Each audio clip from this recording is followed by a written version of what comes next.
მოგესალმებით. ეს არის მილენიარი, მე კი ნუგის შოშიაშვილი გახლავართ. 21 საუკუნეში დღეს ჩვენ ხედავთ კატასტროფას, გენოციდს პირდაპირ ეთერში, ესე ვთქვათ. ისეთი კადრები ვიხილეთ ამ ბოლო დღეებში, რომ მე პირადად რამოდენიმე დღე არ მეძირე კოშმარები მესიზრებოდა და მეგონა რომ იქ ვიმყოფებოდი. მოხდა გენოციდი რელიგიური უმცირესობების, ალავიტებისა და ქრისტიანების. ერთი მხარე ამბობს, რომ ეს არ იყო რელიგიური ხასიათის გენოციდი, ეს იყო უბრალოდ პოლიტიკური მოწინააღმდეგეების დევნა. მეორე მხარე ამბობს, რომ ეს არის პირდაპირ, ესე იგი, რელიგიური წმენდა და ესეთი ტერმინიც იყო ისლამური რაიხის შექმნის მცდელობაც.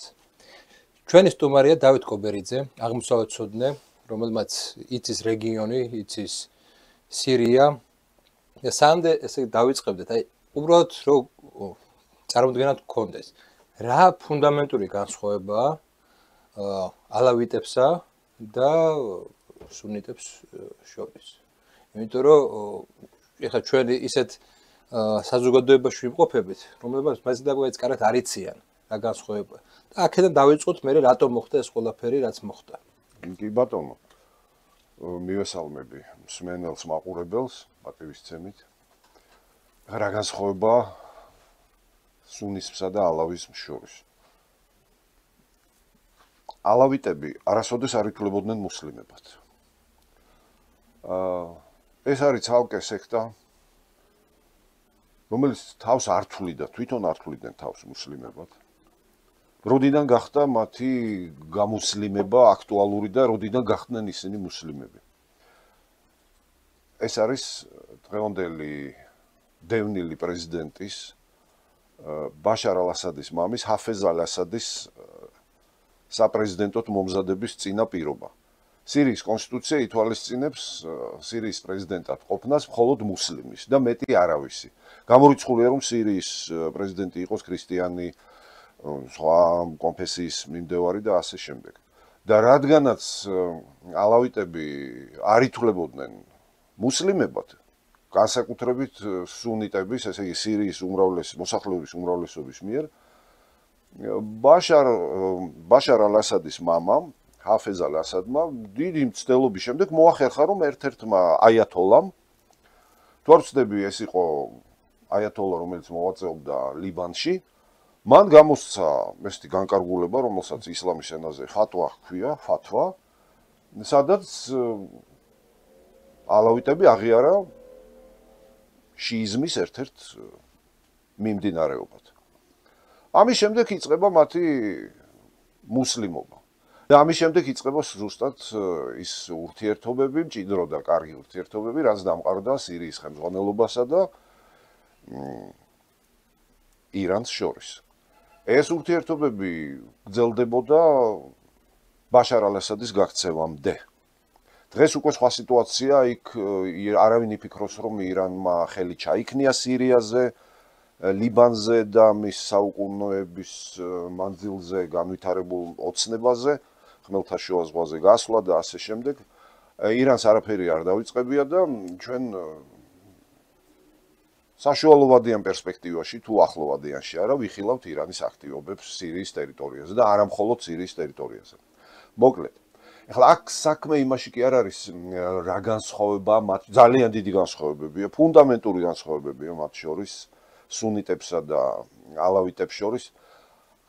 თავარი საკითხი და რის გამოც დღეს მიმდინარეობს ის, რაც მიმდინარეობს სირიის ტერიტორიაზე, ეს არის თვითონ სუნიტები, ანუ ის მოსახლეობის უმრავლესი ნაწილი და იმ დაჯგუფებების ის უდიდესი ნაწილი, რომელიც ამ იდეოლოგიას ატარებს სუნიტურ ისლამს.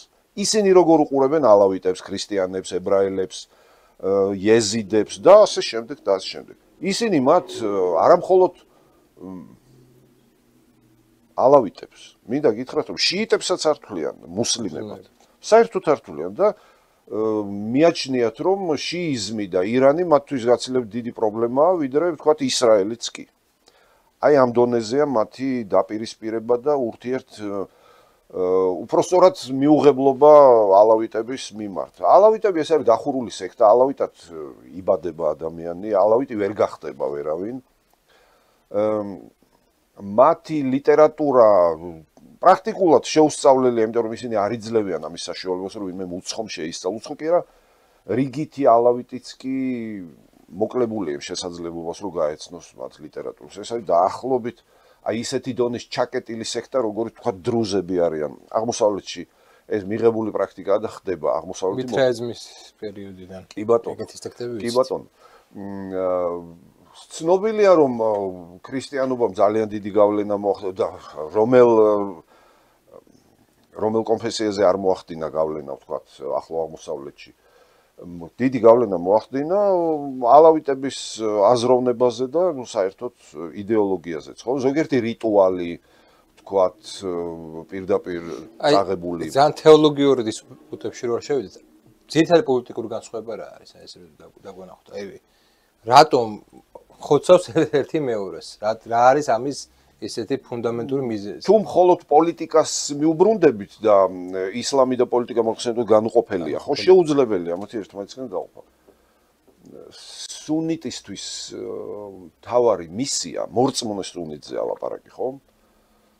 თავარი მისია არის რომ მოაქციოს მის ირგვლივ ყველა ჭეშმარიტ მართლმორწმუნე მუსლიმად, ანუ სუნიტად. ეს ვრცელდება, რა თქმა უნდა, იმ კონფესიის ხალხზე, რომლებიც სახლობენ სირიის ტერიტორიაზე. მეტნაკლებად ალ-ასადების მმართველობის დროს სირიაში რელიგიური დაპირისპირება პრაქტიკულად არ არსებობდა. ეხლა უნდა გენახათ დამასკოს თავზე ყველაზე შემაღლებულ ადგილას ჰაფეზ ალ-ასადის დროს უზარმაზარი ჯვარი იყო დადგმული და დამასკოში და სხვა ქალაქებშიც ეკლესიების ზარების ხმა ისმოდა ყოველთვის. ეს არის იმ ადამიანების დამსახურება დღევანდელი სიტუაცია, ვინც ხელში აიღო ძალაუფლება. აი ეს გახმაურებული და ყბადაღებული ალ-ჯულანი, რომელმაც შეიცვალა სახელი და ასე შემდეგ, რომელიც წლების განმავლობაში თავის ბანდებთან ერთად ჩრდილო-დასავლეთ პროვინციაში ცხოვრობდა და მოღვაწეობდა ბჭყალებში, თურქეთის რესპუბლიკის დიდი მფარველობით, შეიარაღებით და წვრთნით და მათი თურქეთის ხელშეწყობით მათ აიღეს ძალაუფლება ხელში. ახლა უნდა ვიცოდეთ ვინ არის ეს ალ-ჯულანი და რას წარმოადგენს და სპეციალისტები მაშინვე კი არ ვარაუდობდნენ, დარწმუნებულები იყვნენ და რა თქმა უნდა სწორი იყო ეს ვარაუდი, რომ ადრე თუ გვიან ეს მოხდებოდა, რაც ხდება დღეს. იმ რეგიონებში, სადაც ალავიტები ცხოვრობენ და მოხდა კიდეც, აი რამდენიმე დღეა იქ მიმდინარეობს, თუმცა ზოგიერთი მონაცემით იქ შეჩერდა ეს ხოცვა-ჟლეტვა, მაგრამ სამწუხაროდ უნდა აღინიშნოს, რომ ეს დიდი ალბათობით გაგრძელდება ეს ყველაფერი. ეხლა ისიც უნდა ვიცოდეთ, ვინ არიან ის ადამიანები, ვინც ამ გენოციდს უწყობენ ამ ალავიტებს. ესენი არ არიან აუცილებლად სირიელები, ვთქვათ. იქ იბრძვიან ყველა ის ადამიანები, ვინც თავის დროზე შეუერთდა ისლამურ სახელმწიფოს, ალ-კაიდას და სხვა დაჯგუფებებს სირია, ერაყის ტერიტორიაზე მიმდინარე კონფლიქტებში. ანუ გარედან მოსული ძალიან ბევრი. ცენტრალური აზიიდან არიან, უამრავი ადამიანია ცენტრალური აზიიდან. ყველა იმ ყოფილი საბჭოთა რესპუბლიკიდან, განურჩევლად ყველა, გარდა ამისა, ჩინეთის სინძიან უიღურის ავტონომიური ერთეულიდან უიღურები ძალიან მრავლად იბრძოდნენ და იბრძვიან სირიის ტერიტორიაზე სხვადასხვა დაჯგუფებაში, ძირითადად ალ-კაიდაში.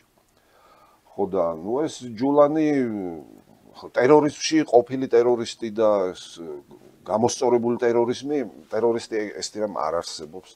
ალ-კაიდა არის ალ-კაიდა. მსმენელისთვის, მაყურებლისთვის, ახლა ალ-კაიდა ყველას პირზე აკერია უკვე დიდი ხანია, განსაკუთრებით 2001 წლის ტერაქტის შემდეგ, ხო, რომელიც ნიუ-იორკში მოაწყო ამ ორგანიზაციამ და ქართული მნიშვნელობაც იციან ალ-კაიდა, ეს ნიშნავს საფუძველს, რაღაც ბაზას. თავისთავად ახლა საფუძველი და ბაზა არაფერ ნეგატიურს არ წარმოგვიდგენთ, ხო?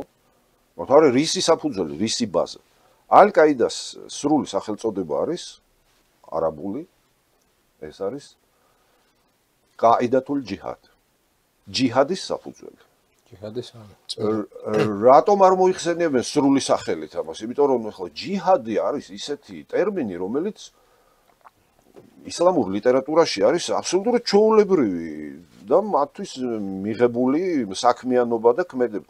მუსლიმი, რომელიც ჯიჰადს არ აღიარებს, ხო, ის აღარ არის მუსლიმი და ეს ჩვეულებრივი ამბავია, ეს უნდა ვიცოდეთ. ინტერპრეტაციის რაღაც საგანია ხოლმე სოციალურ სივრცეებში, რომ არის დიდი ჯიჰადი, ანუ შინაგანი ომი და მცირე ჯიჰადი, რაც არის ის ომი ურწმუნოების. კი ბატონო, სრული სიმართლეა, ასეთი ინტერპრეტაციები შეიძლება ბევრი იყოს, მაგრამ ჯიჰადი მართლაც ორნაირია, ორგვარია, დიდი და მცირე ჯიჰადი. ეს დიდი ჯიჰადია ზუსტად, რომელიც შინაგან ბრძოლას უკავშირდება და მცირე ჯიჰადია მხოლოდ, რომელიც უკავშირდება სხვა ქვეყნებში ლაშქრობებს, მეზობლებიდან დაწყებული შორეულ ქვეყნებზე, რისთვის ლაშქრობებს? ისლამის გავრცელება. აი ამაზეა ლაპარაკი, ჯიჰადი ალაჰის გზაზე. ჯიჰადი ალაჰის გზაზე ნიშნავს ისლამის გავრცელებას. აი, ვიმეორებ ხოლმე ყველგან. გადავხედოთ ირანის ისლამური რესპუბლიკის კონსტიტუციას, მოქმედ კონსტიტუციას. შავი თეთრზე წერია. ირანის შეიარაღებული ძალები და ისლამური რევოლუციის გუშაკთა კორპუსი შეიქმნა არა მხოლოდ საზღვრების დაცვისთვის, არამედ ჯიჰადისთვის ალაჰის გზაზე, ისლამის გასავრცელებლად. სად გასავრცელებლად? ირანის ირგვლივ, თქვათ, ავღანეთში და პაკისტანში გავრცელებულია. დანარჩენ მსოფლიოში. ამაზეა ლაპარაკი. ისლამისთვის და განსაკუთრებით მისი განსაკუთრებით რადიკალური მიმდინარეობებისთვის სრულიად მიუღებელია რაიმე განსხვავებული კონფესიის არსებობა. ეს უნდა ვიცოდეთ ჩვენ. აქ ლაპარაკია რადიკალურ ისლამზე და არა ჩვეულებრივ რიგით თქვათ ქართველ მუსლიმზე, რომელიც თავისთვის წყდარად რომელიღაც რაიონში ან ქალაქში ცხოვრობს და აი შედარებითი ანალიზი რო მოახდეთ, მე მაინც და მაინც სიმართლედ არ ვიცნობ არაბეთის ისტორიას, უფრო ოსმალეთის ისტორიას ვიცნობ, ესაც ბალკანური პოზიციებიდან, ქრისტიანული ევროპული პოზიციებიდან და ოსმალებთ მაინც ჰქონდათ ესეთი, ესე ვთქვათ, გარკვეულ ეტაპამდე ძალიან შემწყნარებლური პოლიტიკა.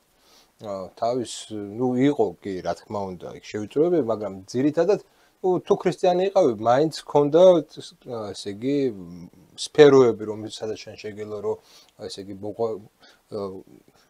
გეცხოვრა, ქონოდა ვაჭრობის უფლებას ჰქონდა, ქონების უფლებას ჰქონდა, მთელი რიგი უფლებები ჰქონდა.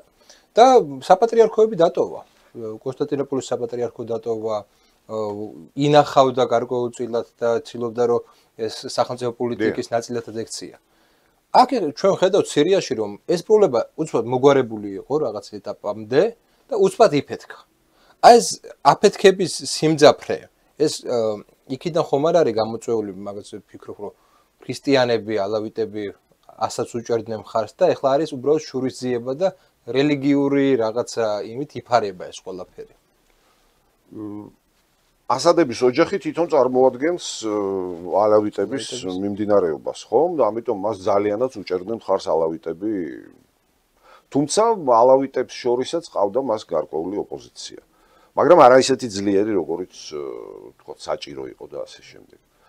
ქრისტიანებიც, რა თქმა უნდა, არ იყვნენ წინააღმდეგი თავისი დიდი ნაწილით ასადების ოჯახის მმართველობის, იმიტომ რომ მათ ძალიან კარგად იცოდნენ, განსაკუთრებით სირიელმა ქრისტიანებმა იციან, რას ნიშნავს იქ თლიანად ისეთი კლასიკური მუსლიმური მმართველობა. ეხლა ორიოდი სიტყვით თქვათ, რას ნიშნავს ეს ისლამური სახელმწიფო, რა არის ეს? რამდენიმე წლის წინ ეს ძალიან პოპულარული ტერმინი იყო, ხო, ისლამური სახელმწიფო, ხან იგილს არქმევდნენ, ხან აისის, ხან და ასე შემდეგ და ასე შემდეგ. ყველანაირ სახელს არქმევდნენ. ხო, რა არის ისლამური სახელმწიფო? ისლამური სახელმწიფო მომდინარეობს ისლამის ძირითადი პრინციპებიდან. ისლამი უნდა იყოს ერთადერთი რელიგია თელს დედამიწაზე. კლასიკურ ისლამში ბრძოლა მოეთხოვებოდა მუსლიმს ყველასთან და ისეთი გარკვეული მკაცრი შედეგების დადგომით. თქვათ, პოლითეისტი, წარმართი პირდაპირ იმსახურებდა ან ბრძოლას, ან განადგურებას, ან აი ესეთი სიმკაცრე იყო მათ მიმართ. ერთადერთი, ვისაც არჩევანი ჰქონდა ისლამის მიღებას და ბრძოლას შორის, ეს იყვნენ ქრისტიანები და ებრაელები, ანუ წიგნის ხალხი. მათ ვისაც ებოძათ წიგნი. ყურანის ტერმინია, ვისაც ებოძათ წიგნი. ისლამებიც იყვნენ თუ არა?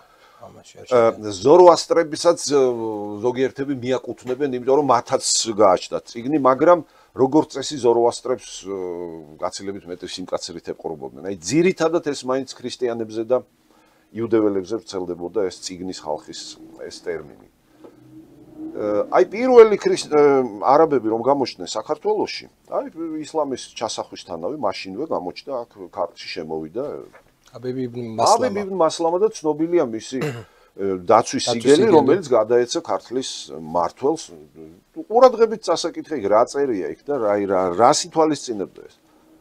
არანაირი შეტაკება არ მოხდა პირველივე ჯერზე, ქართველებმა მიიღეს დაცვის სიგელი, დაეთანხმნენ იმ პირობებს და იქ იყო მოტანილი ყურანის სიტყვები ზუსტად. რომ დაიგეკისრება ჯიზია თქვენ.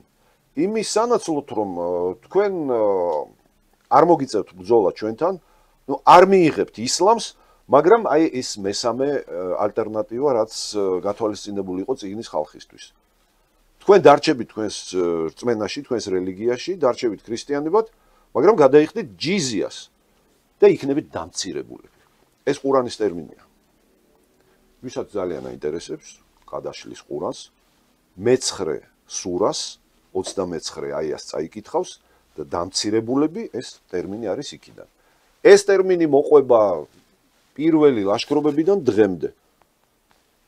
ყველა დაცვის სიგელები დღესაც გაიცემა გარკვეულ ტერიტორიებზე ქრისტიანების მიმართ და დღესაც მოიხსენიება ყურანის ის სიტყვები. და ჯიზია. ჯიზია არის უკიდურესად ესეთი ზოგიერთ პერიოდში არც თუ ისე დამამძიმებელი ეკონომიკურად გადასახადი, მაგრამ აი ეს დამცირება, აი ძალიან ბევრ რამეზე მეტყველებს, ხო? კაი, გადასახადს ახდევინებ კაცს, ნუ გასაგები გადასახად ზოგიერთს ყველა იხდო. ეს დამცირება რა არის? აი სპეციალურად იყო ხაზგასმული, რომ თქვენ რადგან რჩებით თქვენს რწმენაში და არ იღებთ ისლამს, აი გადაიხდით ჯიზიას და ამით იქნებით დამცირებულები. მე შეხებები გითხებ, სირიაში ქრისტიანები იხდიდნენ? არა, რა თქმა უნდა, იმიტომ რომ დღევანდელ სირიაში და მე-20 საუკუნის სირიაში შარიათის კანონები ესე არ მოქმედებდა საყოველთაოდ. თუმცა ასადების მმართველობის დროსაც კი ზოგიერთი სამოქალაქო საქმე შარიათის სასამართლოს განხილვის საგანი იყო. და ეხლა მუშავდება სირიაში ახალი კონსტიტუციის შემუშავება მიმდინარეობს. ყველა საინტერესო ის არის, ვინ უნდა შეიმუშაოს. კომისიის წევრების არც გვარებს, არც რეგალიებს არ გვეუბნებიან, ჯერჯერობით არ ვიცით. ამას კიდე არ აუშავს, გამოქვეყნდება ტექსტი და გავიგებთ რა იქნება იქ. მაგრამ ის რომ აქ არ იყოს გათვალისწინებული შარიათის კანონის მუხლები, ეს არის სრულიად შეუძლებელი, იმიტომ რომ ალ-ჯულანი, რომელიც დაბადებიდან არა, მაგრამ ნუ ახალგაზრდობიდან შარიათის მიმდევარი და დამნერგავი იყო. ახლა უცებ ამან გადაიტრიალოს გონება და რომის სამართალი მოინდომოს სირიაში, ეგრე არ გამოვა, იმიტომ რომ მისი მომხრეები ამას ვერ გაიგებენ. და მისი მომხრეები ძალიან სერიოზული მებრძოლები და აი ჩვენთან რომ უწოდებენ ჯიჰადისტები, აი ესენი არიან. სხვადასხვა ჯურის და სხვადასხვა ქვეყნის. ასე რომ სირიას წინ ძალიან მძიმე დღეები ელის და აი ის სულ ახალი ამბავი, რაც უკავშირდება ქურთების შემორიგებას სირიის ტერიტორიაზე, ზუსტად იმ შიშს უკავშირდება, რაც მათში საუკუნეების განმავლობაში ჩანერგეს მომხდურებმა სხვადასხვა კონფესიის ადამიანებში. ხელშეკრულება გაფორმებულია, ქურთების შეერაღებული რაზმები აცხადებენ ლოიალობას არსებული ხელისუფლების მიმართ, უერთდებიან სახელმწიფო ქვედანაყოფებს, შეერაღებულს, არაშეერაღებულს და ნუ ერთ შეხედვით ქურთებსა და აი ახალ ხელისუფლებას შორის მშვიდობა დამყარდა. ნახოთ რამდენ ხანს გასტანს ეს მშვიდობა. გვაჩვენებს უახლოესი მომავალი. აი ესე დემონსტრირებულად გენოციდი რა მიზნებს ემსახურებოდა? ხო შეიძლება ესეთი გენოციდი იყოს, სადაც სამაგეროს გადახდა. სამაგეროს გადახდა. რა თქმა უნდა, სამაგეროს გადახდა. იმიტომ რომ ეხლა ჩვენ რო ვთქვათ რომ ალავიტები რომლებიც ხელისუფლების ძირითად ნაწილს შეადგენდნენ ყველა რგოლში, ყველა წამყვან თანამდებობაზე, ეხლა რო ვთქვათ რომ ისინი ადამიანის უფლებებს იცავდნენ სირიაში ზედმიწევნით, ეს იქნება დიდი ტყუილი. არ იცავდნენ, რა თქმა უნდა. მაგრამ ის რომ გენოციდს უწყობდნენ სუნიტებს ან სხვა კონფესიის ადამიანებს არც ეს არ იქნება მართალი და მსგავსი არაფერი მომხდარა იქ. ცალკეული ადამიანების და ცალკეული ჯგუფების და დაჯგუფებების ჩაგვრა და შევიწროება რა თქმა უნდა მიმდინარეობდა, მაგრამ ესეთი მასშტაბით არა. შეუძლია ახლა ვინმე რომ შემახსენოს 80-იანი წლების დასაწყისში ქალაქ ჰამაში განვითარებული მოვლენები, სადაც 30,000 ადამიანზე მეტი რამდენიმე დღეში გაანადგურა ჰაფეზ ალ-ასადმა. მაგრამ ეს სულ სხვა ისტორია და ორი მაგდენი დაკარგულად ითვლება. ნუ ესე იგი დაღუპულია ისინიც. იქ ერთ-ერთმა ტერორისტულმა ორგანიზაციამ ამბოხება მოაწყო და ხელისუფლება გახდა იძულებული ქალაქისთვის შემოერტყა ალყა და პრაქტიკულად მთელი ქალაქი გაანადგურეს. საუბარია ორგანიზაცია მუსლიმ ძმებზე. მაგრამ ეს არ ივარგებს საპირწონე მაგალითად, იმიტომ რომ იქ სულ სხვა მოვლენები განვითარდა და ეს იყო რაღაცნაირად ისე რომ რაღაც ქრონოლოგიურად რომ მივიდეთ.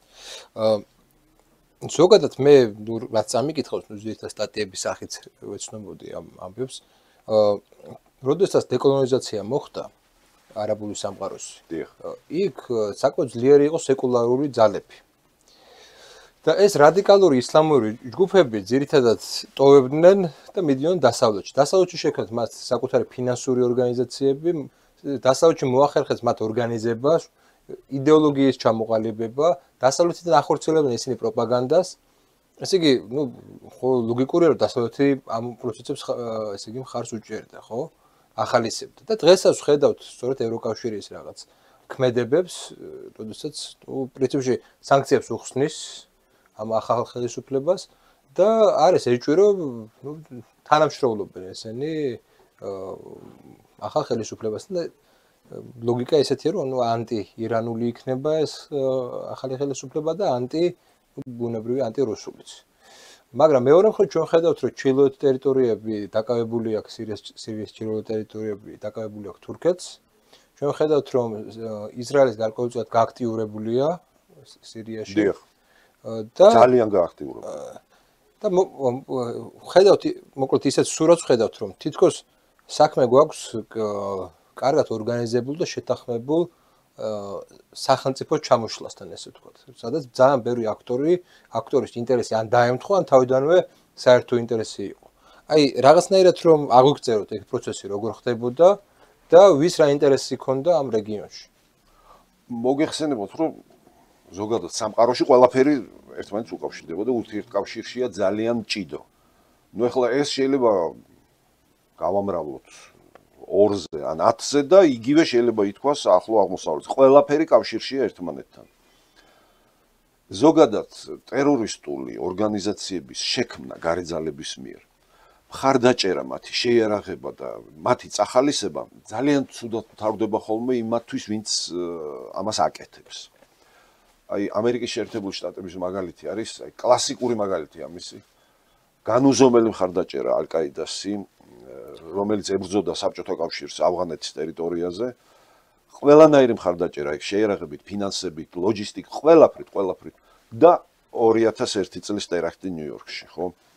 ასეთი მაგალითი 1 და 2 არ არის. ევროპას რა ინტერესი? ესეც შეკითხვა.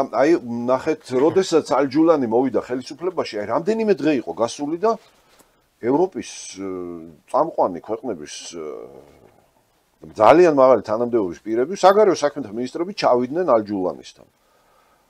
ხო არ ვიტყვი რომ ეახლნენ, მაგრამ ნუ ვიზიტია და ჩავიდნენ და შეხვდნენ მას. ნუ რა იყო ესეთი სისწრაფის მიზეზი და რას უკავშირდება? ეს არის სირიის ფაქტორი თვითონ. სირიას ღუპავს თავისი გეოგრაფია. გეოგრაფიული ადგილმდებარეობა, რომ გადახედოს ჩვენმა მსმენელმა და მაყურებლებმა ახლო აღმოსავლეთის რუკას დარწმუნდება მაშინვე რომ სირია ძალიან ბევრი მიმართულების გზაგასაყარზე მდებარეობს. ესე იგი ისეთი დიდი და მნიშვნელოვანი სახელმწიფოსთვის როგორც თურქეთია, გასასვლელი დანარჩენ სხვა ახლო აღმოსავლეთზე, თქვათ იორდანია, თქვათ ისრაელი, იქით უფრო საუდის არაბეთი და ასე შემდეგ. სირიის გარეშე შეუძლებელი სირიის ტერიტორიის გავლის გარეშე. ახლა იმაზე აღარაფერს ვიტყვი, რომ სირია ძალიან მდიდარია ბუნებრივი რესურსებით. ძალიან მდიდარია. იყო მოსაზრება, რომ სირიაში რა არის? სირიაში არაფერია, ნავთობი არ არის, გაზი არ არის. ნავთობიც არის, გაზიც არის. უამრავი სხვა რესურსი, რითი ძალიან მდიდარი ეს ქვეყანა და განსაკუთრებით შელფზე აღმოჩენილი ბოლო დროს ბუნებრივი გაზის წარმოუდგენლად დიდი რესურსები, რომელიც ხალხს ჩაგდება უნდა ყველას. ეხლა ახლო აღმოსავლეთი განსაკუთრებით სპარსეთის ყურე. ისე სპარსეთის ყურეს არაბთან საუბრისას არ ურჩევ რომ თქვას ვინმე, იმიტომ რომ ძალიან გაღიზიანებას იწვევს. არაბები არაბეთის ყურეს უწოდებენ მას. მაგრამ ჩვენ მაინც უწოდოთ სპარსეთს. სპარსეთის ყურის ქვეყნები ცნობილია თავისი სიუხვით, ბუნებრივი გაზის, ნავთობის ასე შემდეგ. ძალიან კარგია, როდესაც რომელიმე ქვეყანას გააჩნია ასეთი რესურსი. ძალიან კარგია, როცა ამ რესურსზე არის მოთხოვნილება სხვა ადგილას, თქვა, რამდენიმე 1000 კილომეტრის მოშორებით, მაგრამ მე დგება შეიძლება ითქვას უმთავრესი საკითხი. მიბმა ამ ორი წერტილის მიწოდება და მოთხოვნა, ხო? აი რაღაც პერიოდში დაახლოებით ეს რატომღაც ჰოიდა საოცრება ზუსტად ემთხვევა იმ პერიოდს, როდესაც არაბული გაზაფხულის ტალღამ გადაუარა სირიას და კიდე არაერთ ქვეყანას. დღის წესრიგში დადგა სირიის ტერიტორიის გავლით სპარსეთის ყურის ქვეყნებიდან ენერგორესურსების მიწოდების. ახლა სირია იმ პერიოდისთვის ძალიან მყარად იყო დამოკიდებული ირანის ისლამურ რესპუბლიკასთან. სირიის ურთიერთობები რუსეთის ფედერაციასთან და მანამდე საბჭოთა კავშირთან ყოველთვის ძალიან თბილი და ძალიან კარგი იყო. საბჭოთა პერიოდში აი შემიძლია გითხრათ, რომ 2000 მხოლოდ ოფიცერი მსახურობდა საბჭოთა ჯარის სირიაში. წარმოგიდგენიათ 2000 მხოლოდ ოფიცერი. რა თქმა უნდა, ამას ირანის მხრიდან რუსეთის ფედერაციის მხრიდან ნეგატიური დამოკიდებულება მოყვა ამას. მით უმეტეს რომ ენერგორესურსების მიწოდება სპარსეთის ყურიდან ესეთი მოკლე გზით და არ დამოკიდებული საზღვაო მიმოსვლაზე, ტანკერებზე და მაინც შეზღუდულ რაოდენობებზე იწევდა დამოკიდებულების შემცირებას რუსეთის გაზისა და ნავთობპროდუქტების. ამიტომ აქ ამ კონფლიქტის გაჩაღებაში საკმაოდ დიდი წვლილი მიუძღვის აი ამ ფაქტორს, რომ ბაშარ ალ-ასადმა უარი თქვა ამ მილსადენების გატარებაზე თავის ტერიტორიაზე, სირიის ტერიტორიაზე. ამას მოყვა მერე გარკვეული საომარი მოქმედებები და რომელიც დაწყებული იყო უკვე ერახში. ანუ რუსეთის გამო თქვა ეს უარი, ესე გამოს. ძირითადად ირანის გამო, რუსეთის მცდელობები რა თქმა უნდა იქნებოდა აქ.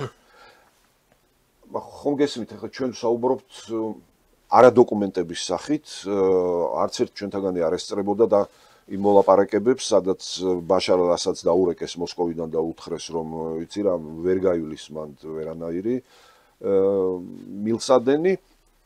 ეს არის ლოგიკური დასკვნები, რაც შეგვიძლია ჩვენ გავაკეთოთ და ეს ნამდვილად ესე იქნებოდა. გაგრძელება იყო სირიის ამბებისა, სირია მიმული იყო ერაყის მოვლენებთან. ეს ერაყის მოვლენებიც აი პრაქტიკულად მე ვერ ვიტყვი, რომ უცოდინარობით იყო გამოწვეული, ხა როგორ შეიძლება ქვეყანაში, სადაც 10 წლეულების განმავლობაში მართლობის ყველა სადავე ხელში ჰქონდათ სუნიტებს, უცებ ჩამოაშორო ეს სუნიტები, გაუშვა სახლში ყველა და მოიყვანო შიიტები და ქურთები ხელისუფლების სათავეში. ეს წარმოუდგენელი ახლო აღმოსავლეთში ესეთი კვეთრი მოძრაობები ძალიან ცუდ შედეგებს იწვევს, ძალიან ცუდ შედეგებს და შიიტების რაოდენობა კი იყო და ეხლაც არის ერახში ნახევარზე მეტი, მაგრამ ძალაუფლება ყოველთვის სუნიტებს ჰქონდათ. ეხლა ამერიკის შეერთებულმა შტატებმა მოიფიქრეს და განახორციელეს კიდეც წარუმატებლად, აი შეატრიალეს ეს სიტუაცია და მხარი დაუჭირეს შიიტებს, ადგილობრივ შიიტებს. ამან მეორე ცუდი შედეგი მოიტანა, გარდა იმისა, რომ სუნიტები აჯანყდნენ და დაკარგეს ყველაფერი, ხო, ძალაუფლება, სიცოცხლე დაკარგა ბევრმა. ამან გამოიწვია ირანის როლის გაზდა ერაყის ტერიტორიაზე და ერახში ახლა განუზომლად დიდია ირანის ავტორიტეტი და გავლენა და ძალაუფლება და ყველაფერი და ირანს მისცა ამით იმის საშუალება მიეცა, რომ გასულიყო ხმელთაშუა ზღვაზე. აი ირანელები ამბობდნენ, რომ ჩვენ მოვესწრებით იმ დღეს, როდესაც ადამიანი დაждდება თეირანში მანქანაზე და ჩავა ხმელთაშუა ზღვაზე და ახერხებდნენ ამას. გარკვეული პერიოდი ამას ახერხებდნენ. დღეს ვეღარ ახერხებენ ამას. ახლა საჭიროება დადგა, რომ სიტუაცია კიდევ ერთხელ შეცვლილიყო კარდინალურად და 180 გრადუსით შემოტრიალებულიყო სიტუაცია. ახლა სირიაში ირანის გავლენები იყო განუზომელი.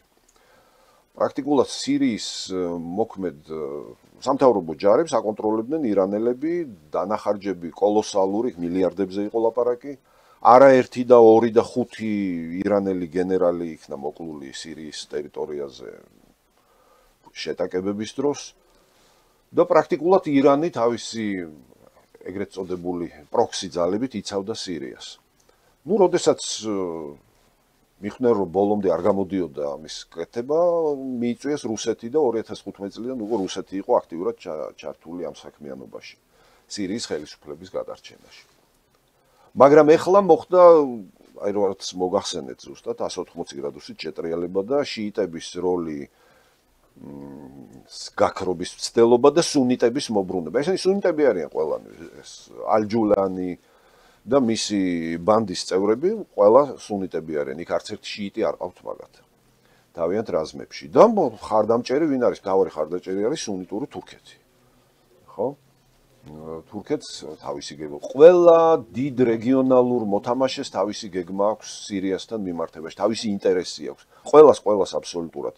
ისრაელს თავისი. ისრაელს შემთხვევითი არ იყო, რომ თითქმის დამასკოს კარიბჭემდეა მისული ისრაელის ტანკები ახლა და მთლიანად აკონტროლებენ არა მხოლოდ გოლანის მაღლობებს, რომელიც ისედაც მათი კონტროლის ქვეშ იყო, ანუ წინ წაიწიეს კიდე და მეორე ბუფერული ზონა შექმნეს. იმ მოტივით, ალბათ სამართლიანი მოტივით, რომ ისინი იცავენ დრუზებს იქ. დრუზებს დიდი საფრთხე ემუქრებათ.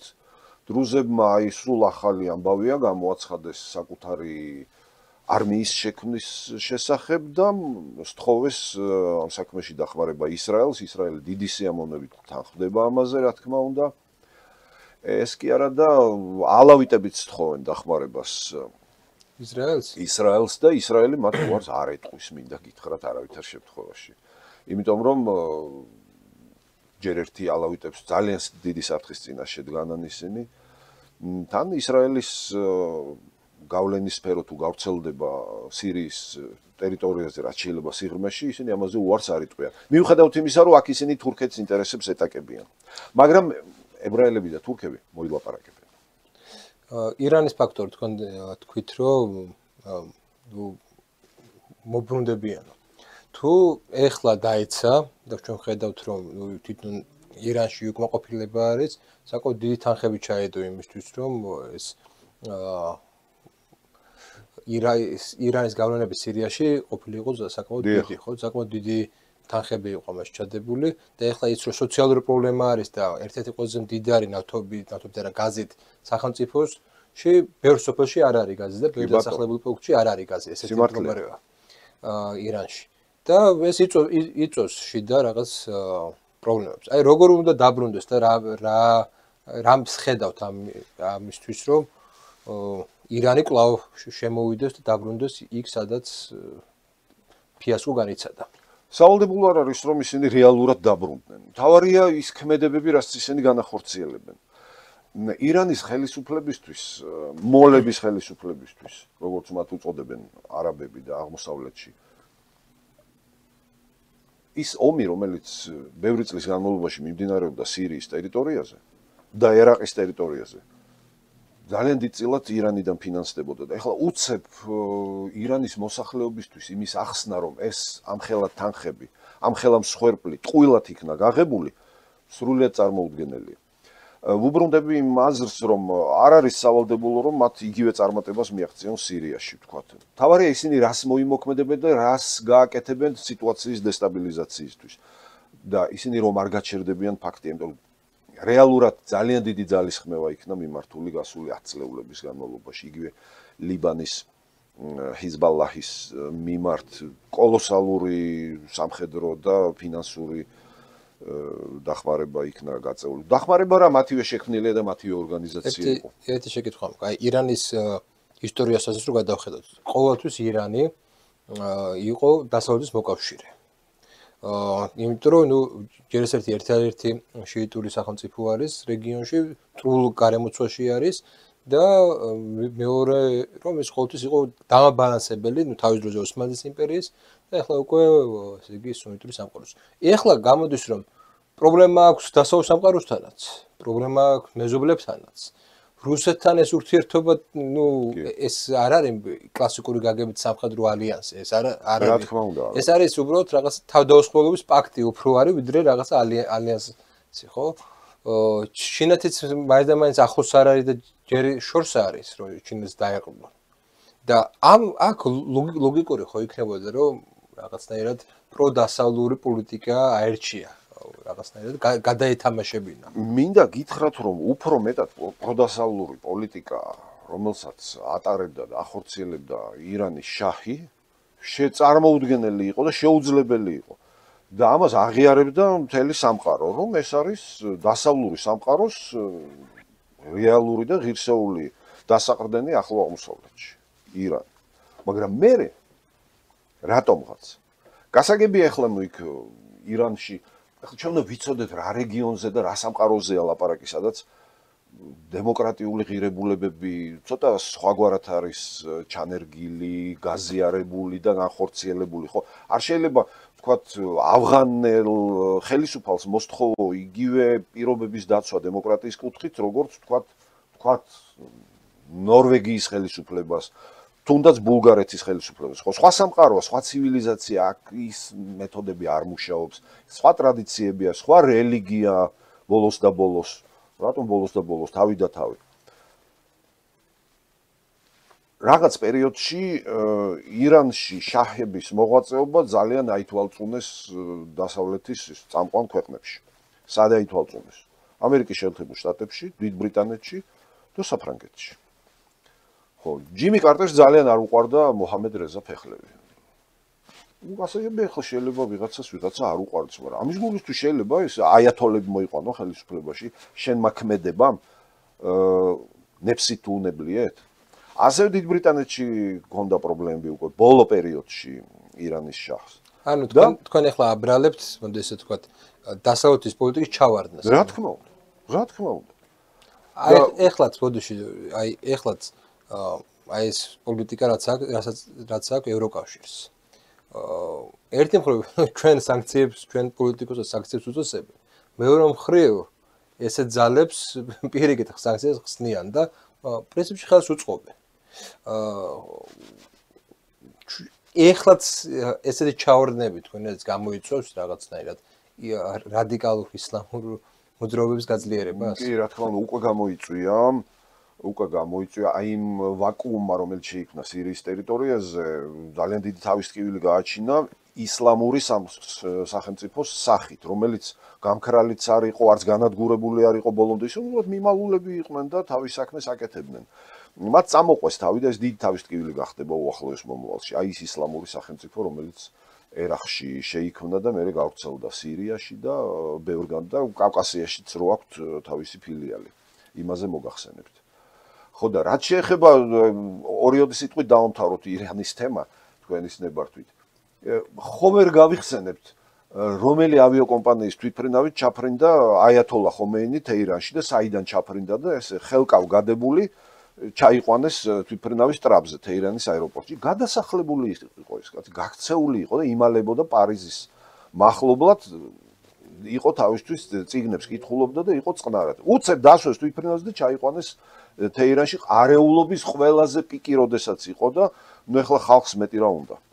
მაგრამ არ ვიცი რატომ გაკეთდა ეს. გათვლა იყო იმისთვის რომ ეს მომხდარიყო, რაც მოხდა, შემდეგ და ძალაუფლება ხელში აიღო აიათოლებს, ეს უნდათ დასავლეთ. თუ ეს უნდათ, წინვალეთ მიაღწიეს შედეგს. თუ ეს არ უნდათ, მაშინ მათი ანალიტიკური ცენტრები სად იყვნენ, რას აკეთებდნენ, რა წიგნებს კითხულობდნენ და სად მიიღეს განათლება.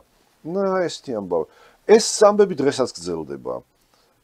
თითზე კბენანი ლიბიის ამბების გამო, რომ რატო ჩაერიდნენ ლიბიაში, რას ერჩოდნენ იმ მუამარ კადაფის, რომელიც თვითონაც არ ამბობდა, რომ დემოკრატი ვარო.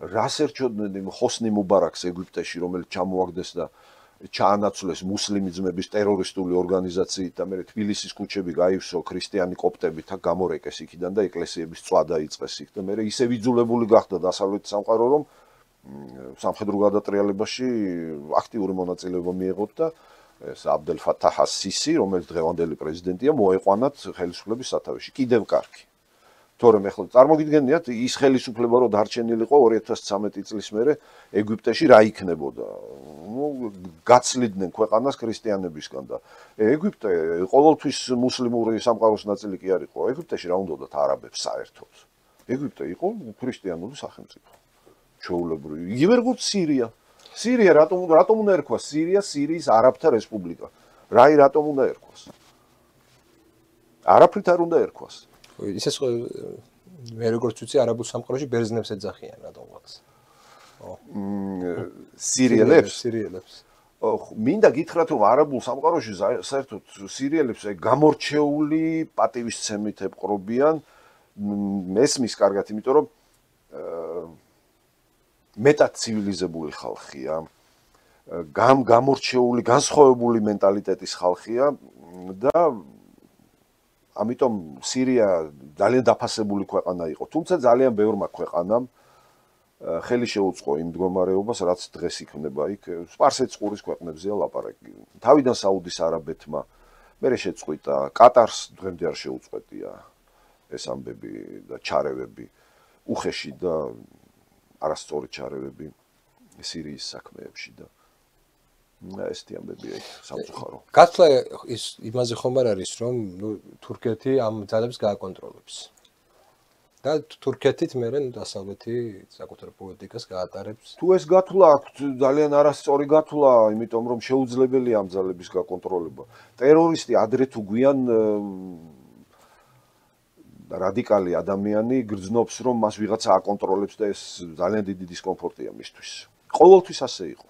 ყოველთვის ასე იყო. აი ბოლომდე დამორჩინებული ტერორისტი არ არსებობს ასეთი რამე.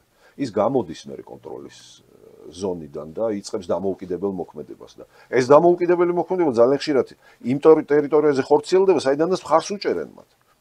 თურქეთის ტერიტორიაზე არაერთი ტერაქტი მოხდა, ისეთი მძლავრი საშიში და საშინელი ტერაქტები მოხდა. ზუსტად იმ ძალების მიერ იყო განხორციელებული, ვისაც მხარს უჭერდნენ თურქები. საიდან გადადიოდნენ სირიასა და ერაყში ეს შუაზიელი და უიღური ტერორისტები, კავკასიელი ტერორისტები თუ გნებავთ, ჩრდილო კავკასიიდან და რა ვიცი, ვოლგისპირეთიდან და ასე შემდეგ. თურქეთის გავლით გადადიოდნენ იქ. თურქეთის სპეციალურმა სამსახურებმა ეს არ იცოდნენ, რა თქმა უნდა იცოდნენ, მაგრამ ხელს უწყობდნენ. იმიტომ რომ ამაზე კეთდებოდა ამ მოვლენებზე, კეთდებოდა ბევრი ფული, ბევრი გავლენა და ასე შემდეგ. მე მახსოვს, როდესაც ისლამური სახელმწიფო იყო ჯერ კიდევ რაღაც 2014 წელი იყო სიმაღლეში ხო, როდესაც გააკონტროლა საკმაოდ დიდი ტერიტორიები და ასე შემდეგ. საქართველოსთან ძალიან ბევრი ადამიანი წავიდა. დიახ. არა მარტო საქართველოს, ჩრდილო კავკასიიდან ხო მიდიოდნენ ადამიანები. დიახ. და იმ დროს დაისვა რაღაც შეკითხვა, როგორი პოლიტიკა უნდა გაგვეტარებინა საქართველოს ამ მიმართულებით. ну საბედნიეროდ ისეთი ტრაგიკული ჩვენთვის არ აღმოჩნდა იმის მიუხედავად რომ ბევრი პრობლემები შექმნა. მაგრამ აშკარა რომ ჩვენი რეგიონი თად მოწყვეტილი არ არის ამ ამბებს და მოკლედ თქვენ რა იცით ამის შესახებ ესაც თქვით და იმაზეც ვიმსჯელოთ არის თუ არა ეს ყველაფერი ჩვენთვის საფრთხე. და როგორ შეიძლება ამ საფრთხეს რაღაცნაირად განეიტრალება. ამ შეკითხვას პასუხობ ხოლმე პატარა შესავალით 2014 წელს ძალიან დიდი თანამდებობის პირს, რომელსაც უშიშროების პრეზიდენტთან არსებული უშიშროების საბჭო თუ რაღაც ესეთი ერქვა და მის ერთ-ერთ ხელმძღვანელს კითხეს, რომ ისლამური სახელმწიფო შეიქმნა ერაყში და სირიაში და ჩვენთვის რაიმე საფრთხე ხო არ არის? გაეცინა სად ჩვენ და სად სირია ერაყი? რა შუაში ვართ ჩვენო? რა სულელურ შეკითხვას მაძლევთ ახლა მე? რამდენიმე წელიწადში მე ტერაქტი განხორციელდა აგერ თბილისში. გახსოვთ შეერაღებულები რომ გადმოვიდნენ. ისინი ისლამურის ქუჩაზე. დიახ, ზუსტად ეგენი იყო. ზუსტად ეგენი იყვნენ. იქ რამდენიმე ადამიანი იყო, თითებზე ჩამოსათვლელი ადამიანი იყო. ხო 4 თუ 5 კაცი იყო, მეტი კი არ იყო იქ და მთელი საქართველოს ფეხზე იდგა მაშინ, იმიტომ რომ იყო საფრთხე რომ და იმის მოლოდინი, რომ ასეთი პატარა ჯგუფები სხვა ტერიტორიებზეც არსებობდა. კიდე კარგი არ აღმოჩნდა. და რომ აღმოჩენილიყო, მე სად მივდიოდით ჩვენ. თქვათ, მერთმა დაიფაროს და ქუთაისში რო კიდე 4 კაცი ყოფილიყო, ბათუმში 3, აქ თელავში კიდე 2. რა ძალები ეყოფოდა ახლა ამათ განეიტრალებას, იმიტომ რომ იმ ადგილას, სადაც მე აფეთქებები მოხდა და ადამიანები დაიღუპნენ, მათ შორის ჩვენი სამართალდამცავიც დაიღუპა იქ, ხო, მართალია, სპეცრაზმელი. იქ იყო ასობით ადამიანი მობილიზებული და ამას ქვეყანა ვერ გაუძლებს, ვერც ერთი ქვეყანა ვერ გაუძლებს ამას. ამიტომ ამას სჭირდება პრევენცია, ყველაფერს სჭირდება პრევენცია.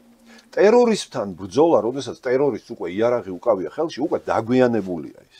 ის უკვე რაღაცა გაშვებულია ხელიდან და ცუდად არის ესე იგი საქმე. მე როგორც ვიცი, საკმაოდ ბევრი NGO, ბევრი არა, მაგრამ რამოდენიმე ვიცი. NGO ხელს უწყობდა მაგალითად სალაფიტებს, სხვა ესეთ ჯგუფებს. მე ისაც ვიცი, რომ ის ლიტერატურა, რომელიც აკრძალულია აზერბაიჯანში, ისლამური ლიტერატურა, ის ჩვენთან თავისუფლად შემოდის, აბსოლუტურად. და ჩვენთან არსებობს რაიმე სია ლიტერატურის, რომელიც არ შეიძლება შემოდიოდეს. ინტერნეტში დევს თავისუფლად ტერორიზმის სახელმძღვანელოები ქართულ ენაზე ნათარგმნი. ქართულ ენაზე ნათარგმნი. მე ლინკს მოგცემთ და ნახეთ. ღია რესურსებია ესენი. გამიკვირდა თავიდან რომ ნახე. ეს ვნახე 10 წლის წინ. ეს ვიფიქრე რომ უცებ აიღებენ. არაფერი, სადაც იდო ისე ვიქდევს ის. და შემოტანით შემოდის ზღვა რაოდენობის ასეთი ლიტერატურა. ძალიან დიდი რაოდენობით. მე ბაჟემ როგორ უნდა გაარჩიოს ახლა ეს ექსტრემისტული ლიტერატურა თუ არ არის ექსტრემისტული, თუ ჩვეულებრივი რელიგიური უწყინარი ლიტერატურა. აი რა უნდა გხსნას მე ბაჟემ, რა უნდა მოვთხოვოთ. მაშინ იყო საუბარი მეც მახსოვს რაღაც ესევე პირდაპირ არ ვიყავი ჩართული, მაგრამ დისკუსიებში ვიყავი ჩართული ქართული ისლამურ პოლიტიკაზე. მე მგონი ჩვენ არა გვაქვს ეს შემუშავებული როგორი პოლიტიკა უნდა გქონდეს. ისაც მახსოვს რომ ირანელები გვთავაზობდნენ, იქნებ რაღაცა შიიტური სასწავლებლები, რომლებიც ნაკლებად არის ესეთ იმებთან მიმართებით შემწყნარებლური ეგეთ რადიკალური ტერორისტული ჯგუფებთან, ხო? ეგრე გაგვენაიტრიალებინა ეს პრობლემა არსებობდა კიდე შიიზმით გაგვენაიტრიალებინა. ხო, რაღაცა ესეთი მომენტი. რა კარგია. მე მგონი არასწორი ცუდი იდეა. ძალიან ცუდი იდეა. მაგრამ ფაქტია რომ საქართველოს ჭირდება საკუთარი ისლამის პოლიტიკა. ჩვენ ისაც გვახსოვს რომ აჭარიდან წასული ახალგაზრდები გვემუქრებოდნენ აქ და თავების წასვლით გვემუქრებოდნენ, ხო? მე იქიდან ძირითადი ნაწილი ცოცხალი აღარ არის. ცოცხალი აღარ არის. მე ერთ-ერთ ადამიანს ვიცნობდი სოთაშოს 2008 წელს ჩვენ მხარეს იბრძოდა წარმოშობის ჩეჩენი იყო. და უცბად ხედავ რომ ტელევიზორიდან ხედავ რომ გარდაიცვალა სირიაში რა. იბრძოდა. ნუ ეს ძალიან ადვილია ეს ტრანსფორმაცია. ბევრი მიზეზი არსებობს, აი რა იწვევს ამ ტრანსფორმაციას. ძალიან ბევრი მიზეზი არსებობს ამისი. ეხლა საქმე რაშია იცით? ნუ გარდა იმისა რომ ჩვენს მეზობელ ქვეყნებში მაგალითად, აი იგივე თქვენს ნახსენებ აზერბაიჯანში. აზერბაიჯანის რესპუბლიკაში, მედრესეში, რომელიც არის ისლამური სასწავლებლები, სადაც ასწავლიან ახალგაზრდებს და არა მხოლოდ ახალგაზრდებს, სასულიერო სასწავლებელია ისლამური. შეუძლებელია ლექტორი იყოს საზღვარგარეთის რომელიმე ისლამური სასწავლებლის კურსდამთავრებული. მას აზერბაიჯანში უნდა კონდეს დამთავრებული. ჩვენთან ძირითადად ყოველს ან თურქეთში აქვს ძირითადად თურქეთში, საუდის არაბეთში. არის კიდევ უფრო ცუდი ვარიანტები პაკისტანის მედრესეების კურსდამთავრებულები. იქ ვინ ასწავლა ამათ, რა ასწავლა, როგორ ასწავლა. ეს არის ბევრი არ არიან ესენი, მაგრამ რამდენიც არიან, მაგრამ ძირითადად არიან ეს მასწავლებლები, რომელს თვითონ არ იციან არაფერი. მაგრამ გავლენებს ხედავთ ახალგაზრდებს. რა თქმა უნდა. ეს ძალიან მარტივია ამ გავლენების მოპოვება. ახლა ადამიანმა როდესაც საერთოდ არაფერი არ იცის, ნუ ანბანის 500-ოს მცოდნე მისთვის უკვე რაღაცა სპეციალისტის დონეს წარმოადგენს, ხო მართალია რა და აი ხანდახან ესეთ ამბებთან გვაქვს საქმე ჩვენ, იმიტომ რომ მისაუბრია არაერთ პიროვნებასთან, რომელსაც მოეთხოვებოდა საკუთარი რელიგიის კარგად ცოდნა, მაგრამ საერთოდ აზრზე არ არის რა ხდებოდა, რაღაც ყურმოყრული ამბებით ხელმძღვანელობს, მე ეს ყურმოყრული ამბები გადადის მოწაფეებზე და მე ეს მოწაფეები ყველა არ აქვს თვისწყალობით, მაგრამ აკეთებენ იმას, რასაც მათი ხელმძღვანელი ეტყვის და დაავალებს და როგორც ვიცი, აი ესეთი ის იყო სალაფიტები რომ შემოვიდნენ. აჯობეს აქაურ მოლებს და აქაურ რითი აჯობეს იცი? ცოდნით რაღაც კონდეთ. ცოდნით აჯობეს. არაბული ენის ცოდნით, იმ განათლების, წყალებში განათლება ნათელს ნიშნავს და ეხლა ეგ ცოტა სხვა რამეა. ადამიანი რომელსაც საუდის არაბეთში მედინას ისლამური უნივერსიტეტი აქვს დამთავრებული, ჩამოდის იქიდან დიპლომით და რაღაც ორიოდე ფრაზას არაბულად ეტყვის ვიღაცას აქ ჩვენთან, იმისთვის არის წარმოუდგენელი ავტორიტეტი ეს და მიყვება თვალდახუჭული. და პლუს ამას ლიბერალური რაღაცა დღესასრიგი ძალიან კარგი ნიადაგს ქრის ესეთი ძალებისთვის. აი ის ორგანიზაციები რამდენიმე მე სახელებით და გვარებით ვიცი ზუსტად, რომლებიც ხელს უწყობენ, აბა ვინმემ გაბედოს და რაიმე თქვას ამ მიმდინარეობაზე, ან იმ ადამიანებზე, ვინც იქ მოღვაწეობენ ბჭყალებში ამ ესენი ქმნიან მესეჯებს, ესაც მახსოვს. დიახ. და ისინი მიმეორებენ. დიახ, ესეა ზუსტად. საინტერესო თემაა ეს, რა თქმა უნდა, და ყურადღება მისაქცევი თემაა, იმიტომ რომ ჩვენთან ითვლება რომ ეს არ არის საკ, რა ადამიანი ახლა მორწმუნეა, ლოცულობს, რა მოხდა, რა უნდა დააშავოს იმან. არ ვიცით, მოკლედ. უღრმესი მადლობა. 1 საათი ისე გავიდა, რომ ვერ შევნიშნე, ეგრე ვთქვათ. და ბევრი საკითხი ჩვენთვის არ იყო ნაცნობი. არ იყო ნაცნობი ის სპეციფიკა, რა სპეციფიკაც სირიაშია. და ჩვენ თუ უბრალოდ აი გეოგრაფიას ავიღებთ, ევროკავშირის ქვეყნებზე ახლოს არის სირია ჩვენთან. აქვეა ყურისძირში. ძალიან არის უფრო ახლოს, ვიდრე რა ვიცი, ბულგარეთი იქნება თუ რომელიმე სხვა ევროპული სახელმწიფო, ევროკავშირის სახელმწიფო. ძალიან საინტერესო რეგიონია. ეხლა ყველას პირზე აკერია ქალაქი ლატაკია და იქ მიმდინარე. ლატაკია კი არ ქვია იმას. იცით რა ქვია, გაუცდებით. ლაზიკია ქვია არაბულად. ლაზიკია. ესეც ამბობენ აი რეპორტაჟებს არაბულ ენაზე რომ მოусმინოთ. ლაზიკიას ახსენებენ, იმიტომ რომ ლაზიკია ქვია იმას. ლატაკია რუსული სახელია და გალათინებული რაღაც. რატო ქვია ლაზიკია? არავინ არ იცის. სწორედ ამიტომ გვჭირდება ბევრი სპეციალისტი, სწორედ ამიტომ გვჭირდება მედიაში სწორი ინფორმაცია, ვიყოთ ინფორმირებულები და არ გქონდეს რაღაცა მიამიტური წარმოდგენები, იმიტომ რომ თუ რამე შენდება ტერორიზმი, რამეზე შენდება ტერორიზმი, შენდება სწორედ მიამიტურ წარმოდგენებზე. სრული სიმართლე.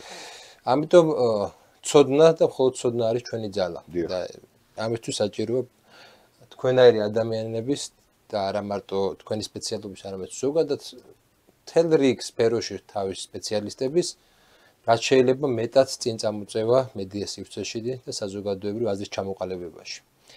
მადლობა პირველ რიგში სტუმრებისთვის, მადლობა თქვენ ყურადღებისთვის, დაწერეთ თქვენი მოსაზრებები, აუცილებლად გიპასუხებთ. მომავალ შეხვედრამდე.